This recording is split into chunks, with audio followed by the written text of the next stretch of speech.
Hello, I'm Katie and this is Stepmum Space, the judgment-free zone where we talk candidly about the fairy tales and those scary tales of stepmom life. So whether you've been a stepmom for years, you're just starting out, or you want to understand the stepmom in your life a little bit better, this is the place for you. So thank you so much to each and every one of you who's voted for Stepmum Space in the British Podcast Awards. If you haven't yet done so, it is not too late. Please head to www.britishpodcastawards.com/voting and enter Stepmum Space. You'll then have to confirm via email, and it will take 2 of your precious minutes max and would mean the world to me. Voting closes at the beginning of September, so please do get your votes in. Now, I've had so many messages from ladies who are struggling with stepfamily issues this summer holiday. Ladies, I am sending you all my solidarity and love your way. It is so difficult, so please know that you're not alone. If you'd like something a little bit more practical than just me sending my love and happy vibes to you, I've just released a new date for the Stepmum Space workshop, which is available for booking on the website stepmumspace.com/workshops. Spaces are going to go fast, so do get in while you can. The workshop is a mix of individual and group exercises bespoke to your situation, and you will walk away with a full toolbox to help you improve your stepmom journey and tackle many of the issues we face. You'll also come away with a group of stepmom friends who really get what it's like. There's more on the site about what the workshops cover, and if you have any specific questions, please do just drop me a DM. They will get booked fast though, so do not miss out. Head to the website now and get yourself booked on. You will not regret it. This week, my guest is Jackie. Jackie's a bio mum to 1 and a stepmom to 2. Jackie is really candid about her emotions around stepmotherhood, including the ones which some of us feel a little bit more uncomfortable discussing.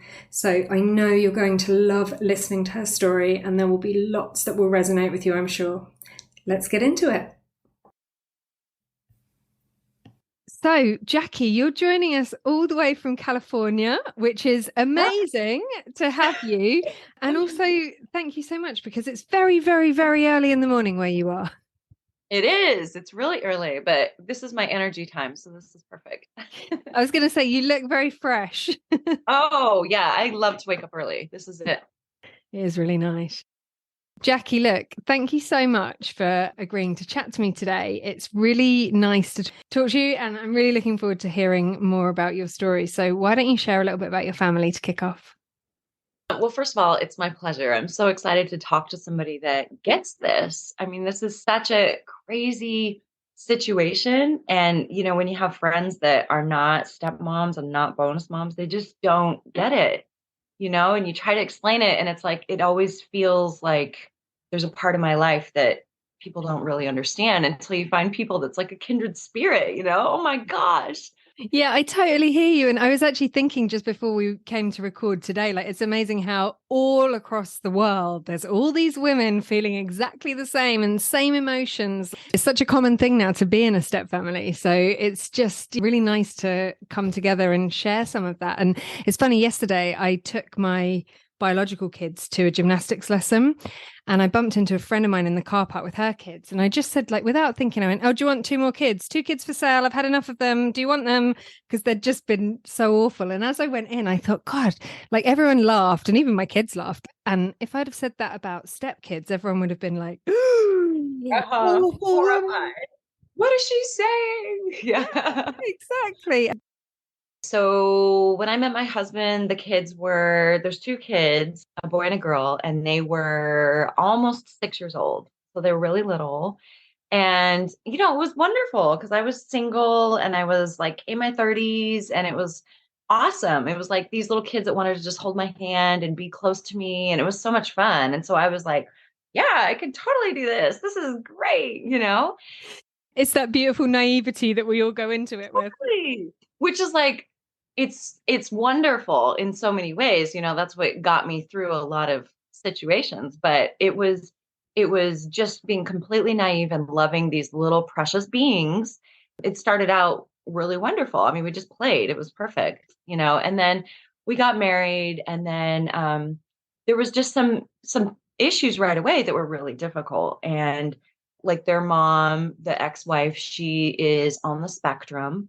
And so, and that's fine, but it's really difficult when you're trying to parent and you're realizing like, oh, she doesn't have the maternal instincts and she doesn't know how to greet people, and so it's like the natural things that we just take for granted.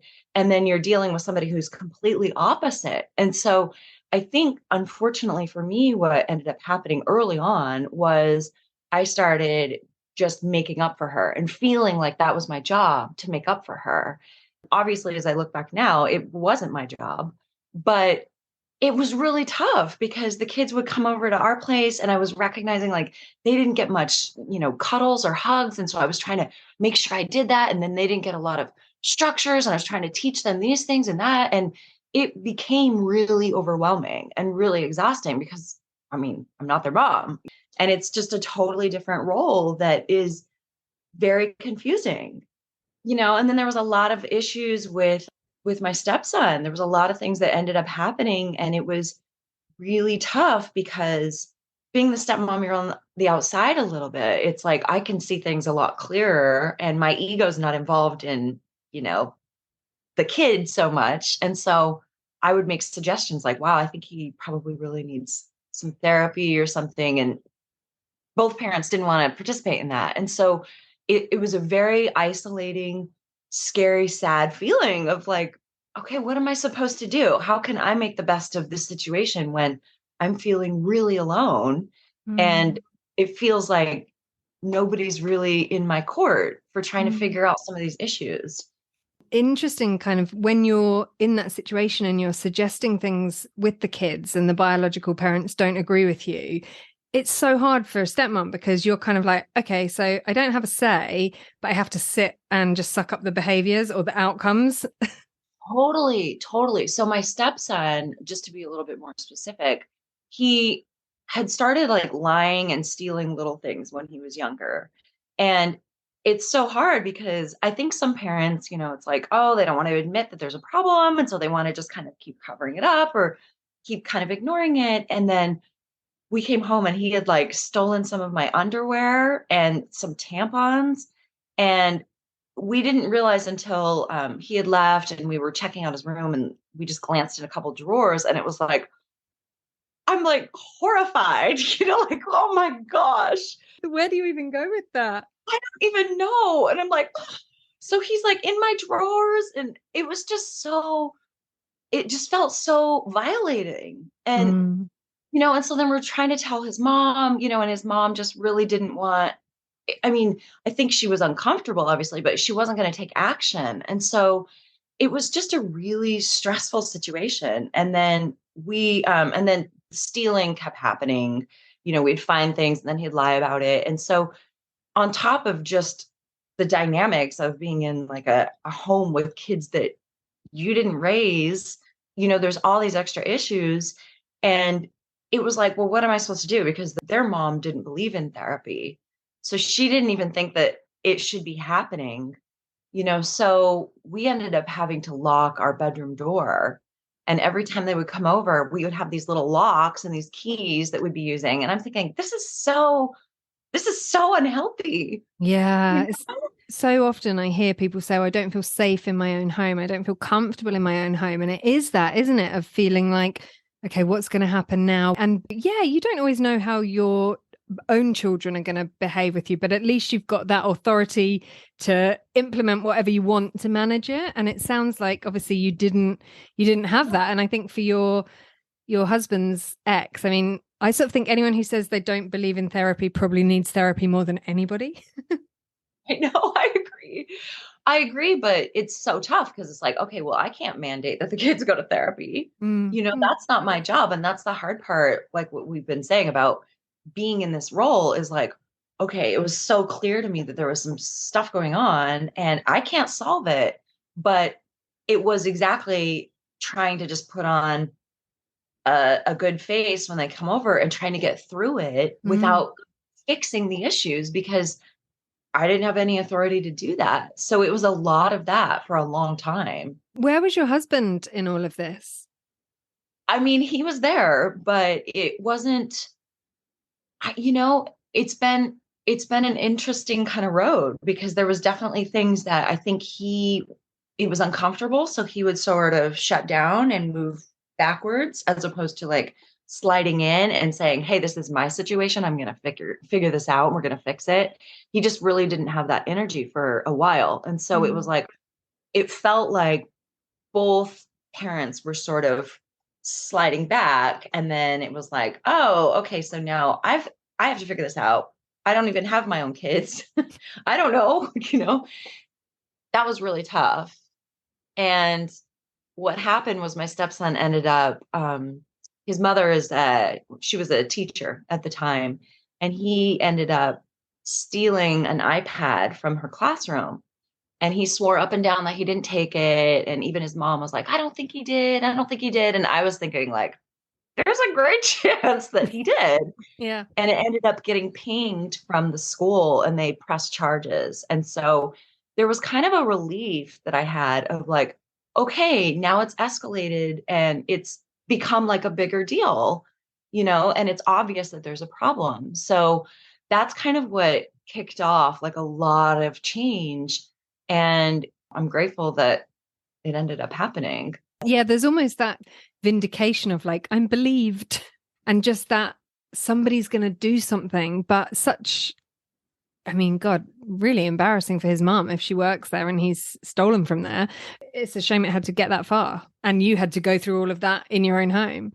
Yeah, and in my head, I was like, okay, I knew this was going to happen. It's like we could have done something sooner and we didn't. I think what I've realized, Katie, there's so many lessons that I've learned kind of along the way, but one of them for sure is like I constantly needed to be in a place of forgiveness, of like forgiving myself and then forgiving my husband and forgiving the ex-wife and forgiving the kids, because it'd be like, okay, that didn't go so well. So let's restart. And I'm going to look at it this way and I'm going to clear that out and I'm going to start fresh with this, because to hold on to all those resentments, I mean, I couldn't even function then. Yeah, that's amazing actually as a thought, because I know I've made loads of mistakes. There's a billion things that I would do differently. And I know there's a billion things my husband would do differently. Maybe there's things his ex would do differently. Who knows? When you're in it, to have that mindset of forgiveness. And I think for anyone who's listening, who's going through some challenging times, that's a really special lesson, because at the time, I would feel so cross with myself. I would feel so many difficult emotions, and actually to settle into, this is hard for everyone. It's hard for the kids, it's hard for me, it's Yeah. hard for my husband, it's hard for the ex. I remember rationally knowing that, and I would tell myself that a lot. But then still, when you're experiencing those day-to-day situations in your home, such as some of the things that you outlined, it's really hard to not feel your cortisol rising and feel yourself getting angry. Totally, totally. And I think a lot of the forgiveness isn't going to happen until after, because in it, there's so many feelings of like, okay, I'm isolated. I feel stuck. I'm somebody that wants to like feel whatever I'm feeling and then release it and then make a change. If I'm angry, I want to feel the anger and then I want to find a solution so I'm not a victim. And to feel like, okay, I'm actually feeling like a victim and I don't know how to move forward. That's really, really uncomfortable. Yeah, definitely. How did you manage to get out of that? So what ended up happening was that I had like a family friend whose son had been to a wilderness program. I don't know if you've ever heard of these. Yeah, I have heard of them. Are they kind of where kids go? It's almost like a camp, but they go out into the wilderness and they learn kind of survival type skills, teenagers. Yeah, exactly. So it's like it's kids that are struggling in, they with addictions or because we were kind of feeling like he had like a gaming addiction and like a computer addiction, as well as like the lying and stealing. And so they find a group of kids that have similar issues and they put them up in the mountains. Like he was in Utah, in an isolated area in Utah. And this is your friend's son, or your This was my friend's son. Yeah, Yeah. exactly. Okay, yeah. And so he was this particular kid, and it ended up changing his life because they learn they learn a lot of skills on like survival skills, and then they end up learning how to like, work together, and they have to put up camp every night, and they hike the entire day. So it's pretty strenuous, but it's a lot of like feeling as if they're a part of a community and a group, and they get this sense of, you know, feeling like people need them, that they're needed in this group. And so anyway, long story short, I was suggested it to my husband for my stepson, and he of course was like, no, no, no, because to him it was admitting failure as a parent, that he would need something like this. So it was really hard because again, I'm this stepmom that's like, who am I? And I'm trying to do all this research to find solutions because I don't like the way my life is going. Mm. And, my husband's like, I don't want to do this. I don't want to do this. And I'm thinking, okay, how are we going to get to the point where we're on the same page with this? Because I could see clearly that we were going down a really, really scary road with him. And how old was he at this point? He was only like 11. And it was like, okay, if this is where he is at 11, what's he going to be like at 17? What's he going to be like at 18? I mean, it was scary to think like I have all these years still of him coming to our house and we're locking our stuff up. I mean, that can't last. Yeah. Our marriage wouldn't be able to last. Yeah. There's no way. Anyway, so finally got to the point where he was open to it, and we talked to people, talked to more people that had gone through this process. And then we had to convince the ex-wife.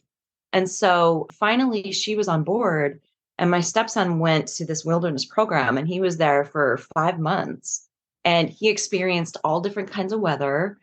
And it's so amazing, Katie, because what they do is like they learn real time.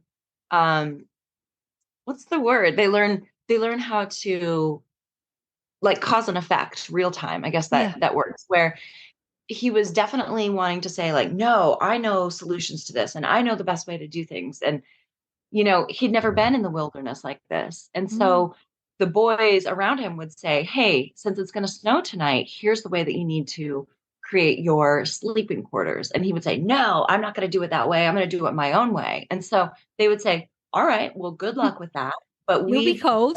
Yeah. So good luck. So he would try to do it his own way. And he thought like, oh, this is going to be perfect. What happened is he got snowed on, and his whole tent broke down, and he woke up covered in snow, and he was miserable. And so that was a perfect situation for him to realize, oh, wait, maybe I don't have all the answers. Maybe I need to, have other people kind of share their experience. And so it was life-changing for him. It was life-changing. That's amazing. And so for 5 months, because we don't have anything, I don't think, like that in the UK for that amount of time where people go off. So he's 11, he's going into the wilderness for 5 months. Like, do they have an adult? Do they have school of some sort? Like, how does that work? Yeah, they do a little bit of schooling, but everything's outside. And that's the thing, is people don't realize how healing nature is, because the times when I've gotten really stressed with the kids and with the situation here, I mean, maybe you're similar. It's like just being able to go outside and take a walk and breathe and feel the air and just get, really specific about the little things I'm noticing in nature. It heals. Yeah, so 100%. That's what they do. And they have a therapist too, and they work through issues, but they're always sitting outside when they're doing it. So it's very calming. Wow. And so he comes back to you after 5 months in the wilderness. What was that like? So it was amazing to pick him up after 5 months. I mean, he was very dirty. And, it was like this whole different reality, for sure, because he hadn't even been in civilization. They've survived through all these different months. And so he actually loved it. There's some kids that go into it and are like, terrified and hating it, but he loved it. And then what they do a lot of times for a lot of these kids is they take them to a therapeutic boarding school. And so he ended up going to a therapeutic boarding school in a different state after that.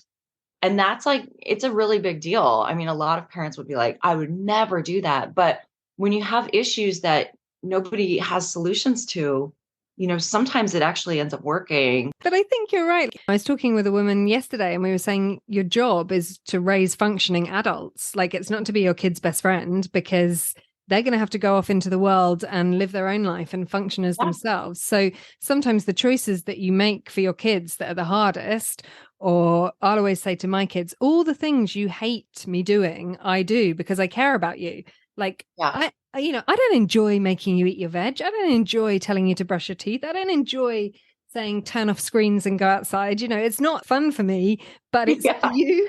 How old was he when he went off to boarding school? He was about 12. Yeah. So, he was young, and then he was there like a year and a half. And so when he came back, the hard part for me was that, his mom wanted to give him a phone right away. There was no restrictions. She has no concept of like setting boundaries. And so he kind of went right back into where he was at. Mm. But the thing that was helpful about it is the behaviors and everything have been very different. He's now 18. I mean, he just graduated high school. So he managed to get through school, which is like just really incredible because you had a really difficult time in school. So now it's like, oh my gosh, he did it. It's really, really cool. So Yeah. it made a huge difference. But I think still being in this role, because I was reflecting on this yesterday, and it's like, as I look back, I know there's so many times where I feel like I overstepped and I took on things that were not my job. I mean, they were not my kids. And it caused me to feel really resentful in a lot of ways, resentful of the kids or resentful of my husband at different times. But then when I see kind of what happened, I'm grateful that I was able to convince my husband, or I was able to come and be a part of this to make a difference, because honestly, I don't know if he would have had that opportunity. And I don't want to sound like, oh my gosh, I saved the day, but it was having somebody from the outside be able to see what was actually happening. And otherwise, I mean, he could have ended up in juvie if he Yeah. hadn't had those, I, so I was just thinking when you were talking about him kind of graduating high school, and I was thinking, I hope you've given yourself a little pat on the back along the way, because it sounds like it was you instigating the wilderness as an idea and getting dad on board, and then him getting bio mum on board, and then, that being a massive turning point for him. yeah. Yeah, it was a big deal. And so, he still is his quirky little self, but I mean, he's moving on in the world, and it's Mm. so amazing to see that. What's your relationship like with him now? I mean, he definitely prefers his dad, and he's on the spectrum as well, which is totally fine, but I think for him, I'm somebody that, asks too many questions and is too curious. And so I try to tone that back and just, mention things and ask about things that he's very interested in. So it's good though. I mean, I don't feel like he's taking anything from us, so I feel definitely more comfortable with him. My stepdaughter too, it's like, they've both had their own challenges, and I think what's just interesting is it's definitely bittersweet as they're starting to move towards becoming an adult. And I'm so grateful that I held on and got through that, because some of it, honestly, and you probably know too, is like, it's just the holding on and breathing and knowing that it's going to get better, because Mm. some of it is like, there's just not a solution. And I really wish that I would have been able to tell myself that, my younger self, when I was feeling like everything was my fault or feeling like I should have done more. A lot of it's like just being able to hold space and send myself love and love them, even if I needed to be by myself for a little bit. Mm. But it's just, knowing that it will get better. I feel that a lot, actually. And I think it sounds like we're quite similar in terms of wanting to fix, like see a problem, want to Yeah. assess the options, then want to fix it, then want to move on. Like, I like to know, whether it's at work or whether it's my family, I like to know that I'm making progress, like I'm doing good in the world. And it was always the same with my stepkids and with my own kids. And it's hard when you can't have that impact because of the role that you play. Like, it's hard. And I remember my own mum just saying to me, just breathe, just do. Sometimes you just do nothing. You don't have to fix everything. Just do nothing. And then I kind of changed my approach and thought, well, do you know what? I'm going to just support my husband with what he wants to do. And it's not the way I would always do things, but actually it's a kind of much easier place to be, to just support the way he wants to do things. And sometimes it's Love really that. hard, but it is easier. Yeah. You mentioned your stepdaughter. So your stepdaughter was 6 when you came into her life, and she's Yep. nearly 18 now. So how's that been? It's such an interesting journey, because So when my biological daughter was born 3 years ago, she's going to be 3 now. Before that, I didn't have any kids. And so all of my maternal energy was going to these guys, like, like, I want kids. This is this is all I have. And they were somebody else's, so there was a lot of parts to it that were obviously kind of funny. So she ended up living at our house during the first year of my biological daughter's life. Before my biological daughter was born, it was really great to be able to give my stepdaughter like one-on-one attention. She'd never gotten that because her mom will, at their house, she sort of hides away in her office for 10 hours at a time. Like she's super obsessive about whatever it is that she's doing. So she'll lock her door and the kids would always just have to play by themselves. That was their dynamic. And so there was always this feeling of guilt of like knowing that's how it was at their house, but then also the fear of having them live with us full time was like horrifying to me. And so then it felt like, oh, am I supposed to be the savior and have them live here, even though, oh, that sounds so hard, So I think a lot of stepmoms find themselves in that dynamic where they kind of think, do you know what? I think the kids would fare a lot better if they were with us full time, but bloody hell, I'm not sure I'm ready for that. Totally. And, it's hard because everybody around us, I know this is a tangent, but everybody around us was saying like, well, don't you think you guys should take them? And don't you guys think that this would be better for them? And it was like horrible to hear that because yeah. And yet I kind of wanted to just be married to my husband and not be taking on the mom role full time. I really didn't want that. And yet hearing, the time that they were having with her and how she was raising them, I mean, it was really tough. It was tough and you feel neglectful. You feel like, okay, now we've neglected them as well as their mom and they were adopted, so there was like a couple of different parts to it that were like, oh, They were adopted originally. they were. They have a lot of, feelings of neglect, I think, in general. And then they feel like their dad kind of neglected them. And so then just it's a tough dynamic. And I think some of it is like, it's not all one thing. There's so many different pieces of it. I know there'll be people listening who feel like that. And it's really easy to fall into the trap, like you were saying, of feeling like, okay, their biological mom's not up to scratch, so I've got to step in. And it's really important to remember for anyone listening who's feeling like that, like it's not your fault that their mom isn't up to scratch or isn't hitting the bar. And whatever our bar is, everybody has their own space of where their bar is. So it's really hard to not get into that place of feeling like, okay, I've got to rescue the kids, I've got to rescue my husband, I've got to look after everybody, I've got to, like you say, swoop in and save the day. So tough. Yeah, it really is. And you know what? It's so interesting that you would say that because I remember before my biological daughter was born, I was spending all this time and energy and like trying to make up for this woman, and trying to be the mother that they deserve and all this stuff. And then I had this really sad realization that even if the kids love how I'm showing up for them, at the very most, they're only going to wish that their mom could show up more like that. They're not going to want me instead. They're not going to be like, oh, I guess Jackie's more of our mom. And wow, I'm so grateful for Jackie. They're going to be like, why can't my mom do some of this stuff? So I'm never going to be their mom, and that was really hard for me when I didn't have kids because it was like, I have all this like maternal energy that's like pouring out of me. And it was just like, okay, I just need to have my own kid, probably. Yeah, but hard as well. And I guess how often were they with you when they were younger? When they were younger, we would see them during the week, a couple of days, and then it would be like every other weekend. It was enough to where we would see them, but she didn't teach them any rules or any boundaries. She didn't teach them any kind of chores.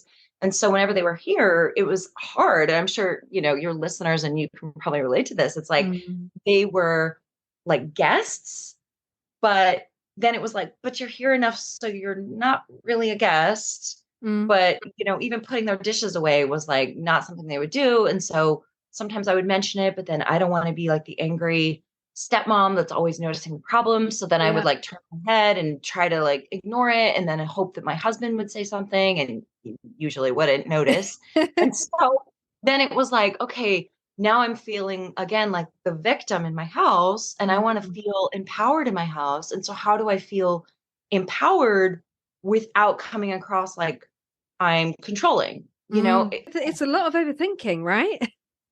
Yeah, and it was exhausting because it's like, well, I don't want to live in a place where I'm feeling like I have to just turn my head and allow kinds of this kind of behavior to happen where I'm not feeling good about it, and that's Mm. actually what a lot of it was. I mean, it would be blankets on our couch and they're rolling around in them, and then I look over and they're biting them and shredding them. And I'm like, what are you doing? You guys are 10 or you're 11. Like, come on, It's so hard when you're in it though. It's like, what? Yeah, yeah, yeah. And so you said like your husband didn't notice. So did you sort of raise those things with him? Yeah. Oh, yeah, all the time. And so then what it would end up being would be me kind of taking him aside and being like, hey, this stuff is happening because I want him to be the deliverer because he's the parent, and then it felt like, okay, now he's only doing that because I told him to. So that feels kind of yucky. But then I think he ultimately really wanted me to speak up if I had an issue with it. But it's just confusing because I'm like, but then I'm always the stepmom that's having a problem. Mm. And then I would always turn on myself like, well, maybe I'm expecting too much. And maybe I need to work on my issues and I need to be just more accepting and more loving of how they are. And so that's where some of the stuff, where I ended up just kind of writing down these little lessons for myself of like, okay, this is not ideal at all. But what I'm going to do is just separate myself from them and mentally separate myself from them and go and take a break and then sit down and just kind of send love. And I'm just going to love them because I can't control the behavior and I can't turn them into what I think they should be. And that was a lot of, I mean, I'm sure they felt that of like me always wishing that they would show up differently than they were, which is really horrible to say. But, when you don't raise them, I would have made different choices Mm. in raising a kid. And now that I have my biological daughter, I get to, and I'm definitely humbled because there's decisions that she makes that I didn't choose for her. She's her own person, but I definitely still get to parent her. That's been a lot of change for me to just kind of sit back and say, okay, I'm just going to love them as they are and I'm going to get through this somehow.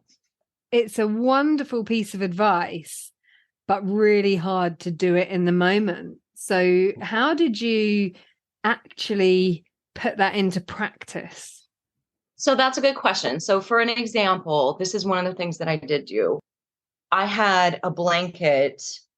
So, okay, just as a side note, when kids are adopted, I've done like a lot of research on this. When kids are adopted, there's certain I hate to use the word issues, but there's certain things that can show up sometimes when a kid has been adopted.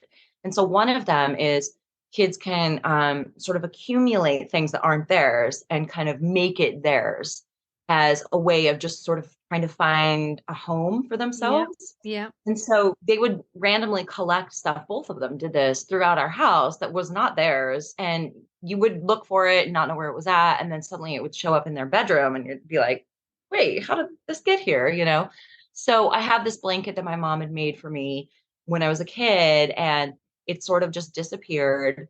Come to find out, my stepdaughter put it on her bed, and it was like, oh, okay. And then I thought about it and I thought, it's okay. Yeah, you can use that. That's fine. And, it was kind of flattering that she wanted to. And so it was okay. Well, then she ended up spilling paint on it. And I was so upset. It was devastating for me. And so I reacted really strongly and was like, I need to take this blanket. I don't think this is going to come out. And I was pretty harsh.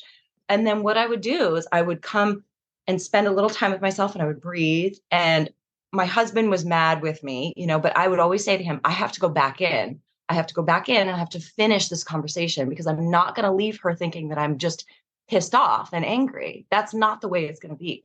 So even if I was angry, I would go back to her. I would go back in her room and I would say, and I would explain, hey, I felt really angry and I'm sorry that I used the tone that I used. I want you to know that I love you more than this blanket and we're going to figure this out together. And she would cry and I would cry. And it was like so connective I mean, it really was. And it was wonderful to have that connection with her when she didn't get that from her mom.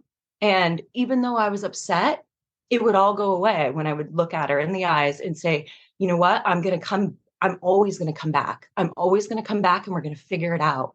And then I would leave feeling closer to her and feeling stronger and feeling like, okay, I can do this, but that was always my rule that I made for myself, was to make sure that I went back. It's so important. We talk sometimes about that repair moment. So, Yeah. and I think where a lot of issues can, and I know I've been guilty of this, is not actually talking about how I feel until I've had a mega blowout, and then it's kind of all out there and everyone's like, whoa, where did that come from, letting things out as they come. And we talked with a parenting expert a couple of series ago, and she was saying, take the lid off your steamer and just let a little bit of steam out at a time, but then you go back and you make the repair with the child. And actually, it's okay for you to be pissed off she spilt paint on a special blanket. That's annoying, and it's fine to be pissed off about it, but it's how you go back.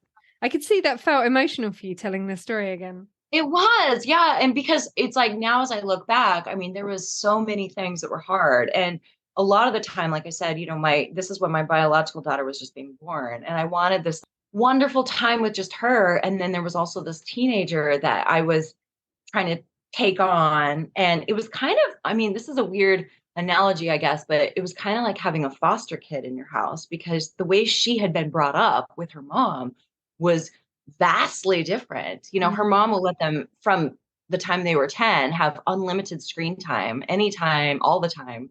They eat all their meals, with their screen. Oh, They just sit in front of their screen hour upon hour. And so at our house, we were like, hell no, that's not happening.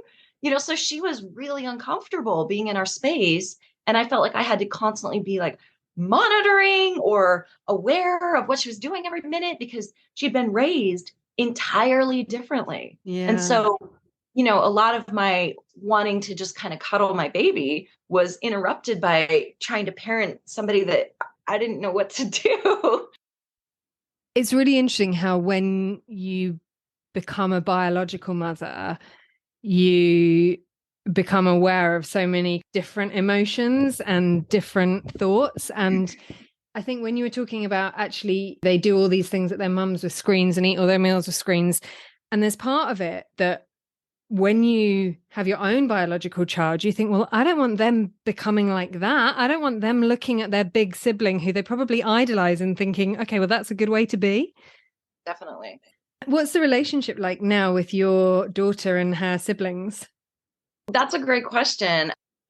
I mean, just like what you're saying, she idolizes them. And so whenever they come over, she's just like, she just is so excited, especially my stepdaughter. She just completely loves her. The hard part is like meal times, because they don't ever eat our food and they only like get, fast food and bring it over.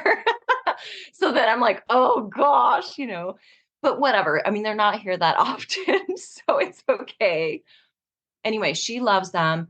They don't feel the same way about her at all. And I understand, because they're seeing their dad in a different role. And I think it's just so confusing for them in a lot of ways. And I think they're really seeing her get her needs met in a different way that they didn't. And it's okay that it's sad. I mean, my dad, I had a similar situation, so I can really understand where they're coming from. But my stepdaughter, I have a really good relationship with her. And part of it was because even when she lived at our house, from the time that my baby was born, I made it a point that every week I would go out with her alone, because I was realizing that it was hard for me to focus and be present with her. And so I will take her, and my husband will take our baby, and I'll just be with her like an hour or an hour and a half. And she just tells me everything. I mean, I'm not her mom. And it's like such a precious relationship now, because she'll tell me things that she would never tell her mom. And I'm like the cool aunt in a way, and I'll buy her coffee and she'll talk to me kind of like I'm one of her buddies. And Mm. it's so wonderful. And I'm so grateful that I hung in there with her. And she even mentions that, like, she's so grateful that even when it was hard, I still always made time to do that. And that was really important to me to do that. Even when I was really pissed off at her, it was like, I don't want to do it this week, and yet when I sat in the car and we start driving away, we instantly are in a different space. And so it's a really great relationship now. That's so lovely. And it's interesting that actually talking about her mum not giving her what she needs, it's really nice for her that she's found that in you. Thank you. Yeah, it's cool. It feels cool, and it feels like it's kind of this full circle of, oh my gosh, it's like when she was a little kid and she just really wanted to be near me, and we've kind of gone through so much. So it's really a neat relationship now. You mentioned earlier that you said something like, oh, and I sort of wrote down these lessons as I went along. What advice would you give as somebody who's been through the really difficult times and come out the end? Yeah, so I would start writing down a lot of lessons. And that's what I ended up kind of like putting into a book of just like these weekly reminders. In a lot of ways, I mean, there is no solutions. You can buy all kinds of books of ways that you should be, but every dynamic is different. There's a lot of them that are really just about being able to breathe, being able to forgive yourself. The only two that were kind of more action items of lessons that I've learned are making sure that I have alone time with them, because when I have alone time with them, then I instantly feel more connected to them. And then another one that I realized was when we were in the thick of things that were so difficult, I have a problem of wanting to keep talking about it over and over again with my husband. Oh, we got to keep talking about it. And both of us would be so sick of each other probably that it was just really unhealthy for our relationship. And so what we started doing is we would have a time limit for the difficult conversations that we knew we had to have, but he didn't want me to keep going on and on about. So it'd be like, we're literally going to set the timer and we have 10 minutes and we're just going to sort of hash this out. And then when the timer rings, we're going to talk about something else that feels better. So there was a lot of wonderful lessons. And as I look back, I'm like, oh my gosh, it was stuff that I still had to continuously practice, but it was nice to be able to kind of capture those when they were happening, because there has been so many wonderful lessons, even though the whole relationship and the dynamic has been really difficult. It's definitely deepened me as a human, and the way that I see people and how I can be compassionate towards other people in situations that are really, really tough. It's so true. And I think even when you have the hard journey, you get so much from it. Jackie, I've loved talking to you. I'm absolutely gutted that our conversation has to finish, but it's been such a pleasure to talk to you, and thank you for getting up early to talk to me. Oh, of course. It's been awesome. It's so nice to see you in person. Well, hopefully we'll talk again soon, because I have a whole load of other questions I wanted to ask you anyway. Awesome. Yeah, I would love to. Oh, I could have talked to Jackie all day long. There were so many things that she said that I really, really connected with. And I loved what she said about just sending love. So sometimes it's so difficult and we're faced with so many tough situations. It can be really, really tempting to want to try and fix everything and then feel frustrated when you can't and guilty when your fixing goes wrong. So look, if you've tried everything, just maybe try Jackie's method and just send love. Sometimes that's the best that we can do. If you're finding things tough and want to do something to help yourself, then get yourself to stepmumspace.com, where you can see if the Stepmum Space workshop or coaching programs are for you. And you can reach me via email through the site or on the socials at stepmumspace with any questions. You'll also find the forum there, which is free to join and available 24/7, so get yourself there and meet other stepmums, chat, solve problems together. If you've enjoyed this episode, please do rate or review wherever you get your podcasts. It really helps other women find us, and as you know, I am so passionate about offering this support. If you've got a story you'd like to share, please get in touch via the website stepmumspace.com or on the socials at stepmumspace. I'll be back next week with another new story. See you next time.